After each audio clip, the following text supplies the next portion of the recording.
Hi, I'm Drew and welcome to my sewing room. In today's video, I'm going to be sharing with you the footage from my recent trip to go vintage sewing pattern shopping and vintage fabric shopping and vintage dress shopping for all of the vintage things in Charleston, South Carolina, where I met up with fellow vintage sewing YouTubers Stephanie Canada, the curator of Backroom Finds, and Haley from Haley Marie Vintage, to visit what used to be a working dressmaking factory as well as a dress shop in Charleston, South Carolina. If you check out my previous video, I go a lot more into detail about the specifics of this place and who I was going with and the why and all of that. And so I will link that in the description box below, as well as like up here or wherever. It'll be linked, so check that out. Stephanie has already posted her video from the trip that is super amazing. She got some really great footage, so I will link that as well, so that way you can check it out. And as soon as Haley posts her video, you will find that link in the description box as well. So I hope you like this video. I hope you enjoy kind of seeing the trip through my eyes. If you do, please feel free to leave me some feedback in the comment box below. And do me a favor and share this video with someone you would love to go on an adventure with. And in the meantime, come along with me and let's get into the footage from the Charleston vintage shopping trip. To be honest, I was not going to go on this trip. I was scared to leave my kids. I was scared to leave my husband. Charleston is expensive. I had all of the reasons to not go, but I'm glad that I decided to stay strong and get on that plane. And when I arrived, this is what greeted me. In the airport was a beautiful exhibit set up in remembrance of the lives that were lost on June 17, 2015 at Emmanuel African Methodist Church, which was the victim of a mass shooting in one of the oldest black churches in the United States.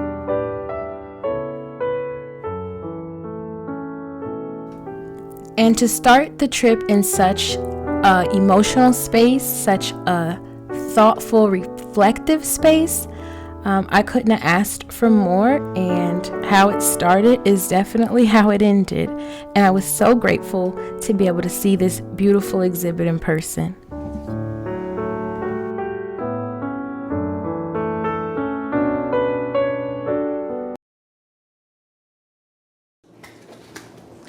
Okay, so checked into the room.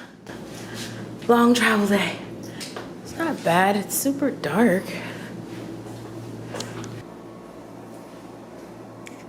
So after getting checked in, which to some may not seem like a big deal, but I'm so used to traveling with my husband, so just accomplishing that task on my own was a big win. So after getting checked in, Haley and I were going to go to dinner that night at a really awesome seafood place. And when we got there and checked in at the host stand, they let us know that we had about an hour and a half until we could have a table. And so we signed in and decided to take a walk. Well, we ended up walking for 6 miles and we talked about everything. We talked about our childhoods and our mothers and our similar interests and our different life experiences and all of the things. I don't think I had spoke so openly and so honestly with someone that I was just meeting in ever. And so that was a really, really great experience.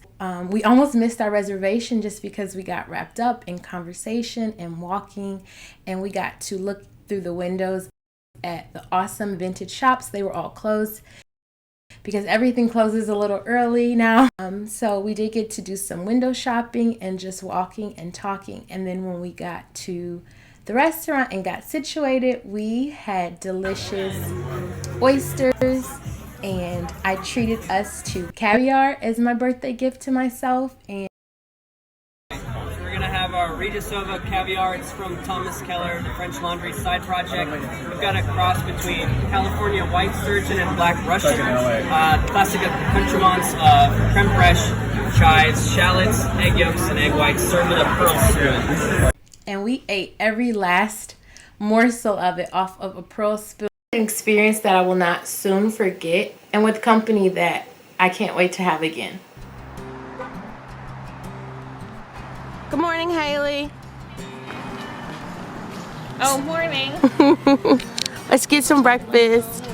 And so the next morning came super early. We decided to start off with breakfast of fried green tomatoes and beignets, which I thought were only a New Orleans thing, but they are also very, very good in Charleston. Beignets and fried green tomatoes, and this might be a mimosa. That's what the cup says. It's so cute. And then we got on the road for an 1.5-hour drive. So when we arrived, we were greeted by Miss Esther and Mr. Charlie, as well as Heather, and I will link her channel as well, and all of the wonderful vintage things. And we have arrived. This is just the first of 2 buildings.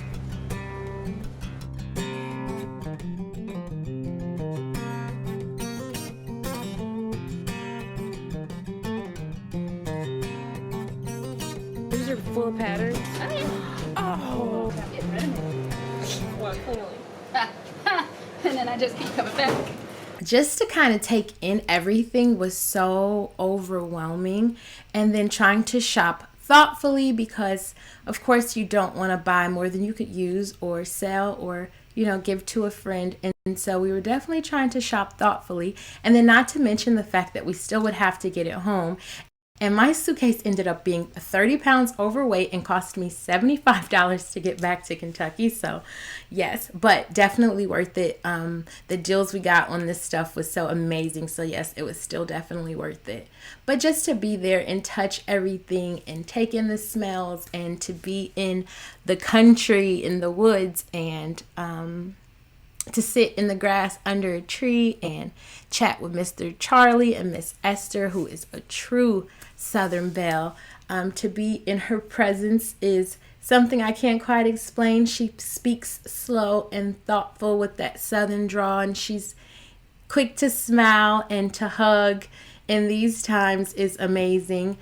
And it was just a really great experience that I didn't quite know how much I needed.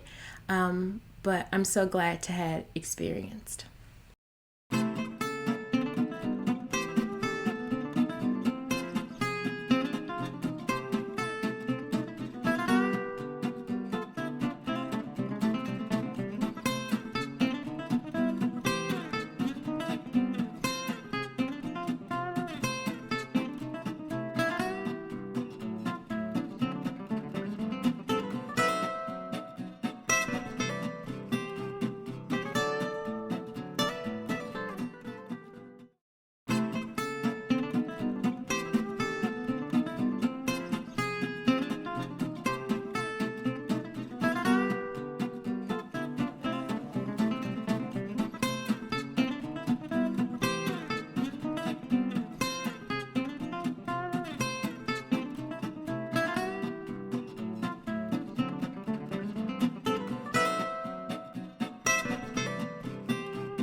So here we are. I'm back from the trip. I have washed everything because it was so smelly. I took it to the laundromat to wash it for the first time, and then I was able to wash it again from home, and I used fabric sanitizer as well as like those little pod things you put in there to get the smell out of things, and dryer sheets, and that seemed to help. I had put these patterns in a bag with dryer sheets and in between them, and that seemed to help just for a day. I actually washed the wools myself, and it was what it was. They look fine. And then these are the fabrics. I didn't buy a whole lot. I tried to contain myself. Some of my favorites, actually, there wasn't a whole lot of. Like, this is one of my favorites, and I have about 1.5 yards of it, maybe 2 yards. I really love this one. I have about 1.5 yards of it. And then this is probably 15 yards maybe. And this, the same, probably 20 yards or whatever's on a bolt. And the same for this one. Beaded trim. I did post on my Instagram. I am so in love with this. I've never worked with something like this before. I really don't know what I'm doing, but I'm definitely going to use it. This kind is really beaded with crystals and pearls. And then this is, I mean, same, but it has like a darker vibe to it as compared to this one. So, lots of that. And I got these for $10 each. You cannot beat that. They were $15 a yard back in the day. So, that was a good purchase. I got these gloves, which I am in love with. And then patterns. And the patterns were mainly all from the 70s, because that's like right when the shop closed. And they had been getting rid of the patterns from the 50s and everything already. Cool girdle. And so I'm excited for that. This is one of my favorites from the fabrics. I kind of noticed that I'm into big prints. And this is, I'm not even sure what kind of fabric. This definitely looks like a 70s print. I have a lot of that. I really like this one. I really like this, and it's super heavy. I seen this pattern. Let me see.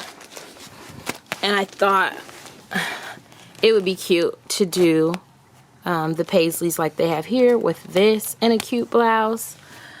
Some Swiss stock that Haley brought and gave to me because she had so much of it. I really like this. This fuchsia is the same as the blue fabric, and there's a whole lot of this, and it's a heavier cotton. So I really like that. These are the wools. Not a lot of those either. It's about 1 yard.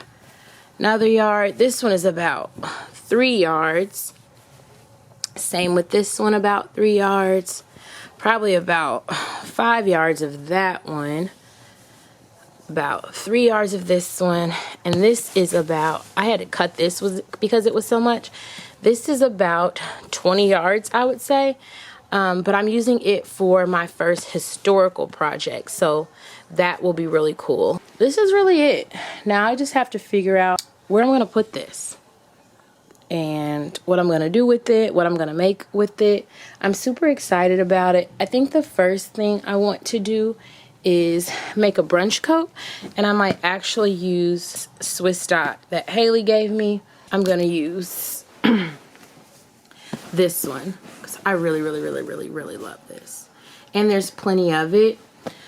I don't know if I want to make this 1940s brunch coat, the long one, which I do really like. Or if I want to make this one, which I think I might because I kind of been putting it off just because I needed so much yardage for the skirt. And now I have it, so might do both of them. So that would be cool to do, a 40s and a 50s. But yep. Oh, this ribbon, and I have some other trim, but it's still in the wash. Yeah, those are the things.